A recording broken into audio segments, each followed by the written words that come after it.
राज्य में एक ब्राह्मण दंपति रहा करते थे। उनकी शादी के कई साल हो जाने के बाद भी कोई संतान न होने की वजह से ब्राह्मण की पत्नी काफी दुखी रहने लगी थी।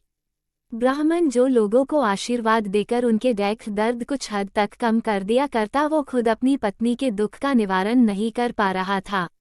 ब्राह्मण ने अपनी पत्नी का दुख कम हो इसलिए एक उपाय निकाला और एक नेवाला लाकर पत्नी को पालने के लिए दे दिया। छोटे से नेवले को पाकर ब्राह्मणी खुश हो गई और उसे किसी बच्चे को तरह ही लाड प्यार करके पालने लगी। नेवला भी इंसानों से इतना प्रेम पाकर उनमें घुल मिल गया। ब्राह्मण दंपति का भी संतान न होने का दुख कम हो गया, या यूं कहे कि नेवले को अपनाने से उनका ध्यान उस बात से हट गया। कभी कभी भगवान हमें कुछ वस्तुओं के लिए ज्यादा इंतजार कराता है। ऐसा ही कुछ ब्राह्मण दंपति के साथ भी हुआ, क्योंकि वो अपना गम जैसे तैसे भूल ही रहे थे कि अगले ही साल ब्राह्मणी ने एक सुंदर से बच्चे को जन्म दिया। ब्राह्मण और उसकी पत्नी का सुख 4 गुना हो गया। वे अब अपने बच्चे को और नेवले को साथ में ही पाल पोसकर बड़ा करने लगे। पड़ोसी उन्हें अक्सर सलाह दिया करते कि नेवले को बच्चे के साथ रखना काफी खतरनाक हो सकता है, क्या पता ये जानवर कब क्या कर बैठे। लेकिन दंपति को नेवले पर पूरा भरोसा था, क्योंकि जब से वे उसे अपने घर लाए थे तब से लेकर उसने कभी कोई ऐसी हरकत नहीं की थी जो उसे न करनी चाहिए। खैर ऐसे ही कुछ महीने बीत गए। एक दिन ब्राह्मणी का व्रत था, इसलिए वो अपने पति को बच्चे का ध्यान रखने को कहकर मंदिर चली गई। जब ब्राह्मणी मंदिर गई थी तभी ब्राह्मण को राजा के महल से एक यज्ञ करवाने के लिए बुलावा आया। ब्राह्मणी पूजा पाठ और भजन में इतनी खो गई थी कि उसे समय का कोई भान ही नहीं रहा। दूसरी तरफ ब्राह्मण अधीर हुए जा रहा था, क्योंकि राजा के महल से रोज रोज तो बुलावा आता नहीं था और राजा से इतनी बड़ी दक्षिणा, भोजन और दागीने मिलते थे कि उसके पूरे वर्ष की काम की भरपाई हो जाती थी।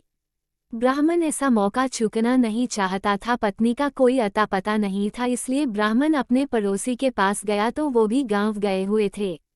अंत में ब्राह्मण ने सोचा ब्राह्मणी काफी देर से मंदिर गई हुई है, वो कुछ ही मिनटों में लौटती ही होगी, इसलिए वन पालतू नेवले को अपने बच्चे को सौंपकर राजा के यहाँ निकल गया।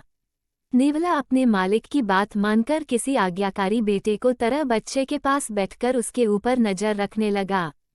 कुछ देर बाद बच्चे की पैरवी कर रहे नेवले की नज़र बच्चे को तरफ तेजी से बढ़ते सांप के ऊपर पड़ती है और नेवला बच्चे को कोई नुकसान ना हो इसलिए सांप पर पूरे जी जान से टूट पड़ा। 20 मिनट चली लड़ाई के बाद नेवला सांप को मारने में सफल हुआ और उसने सांप के टुकड़े टुकड़े कर दिए। सांप के खून से नेवले का मुंह और हाथ भीग गए। आंगन में मंदिर से लौटी ब्राह्मणी और योगानुयोग तभी महल से लौटे ब्राह्मण की आहट सुन नेवला तुरंत दरवाजे के पास आया और अपने मालिक मालकिन को एक साथ देख खुशी से उछल कूद करने लगा।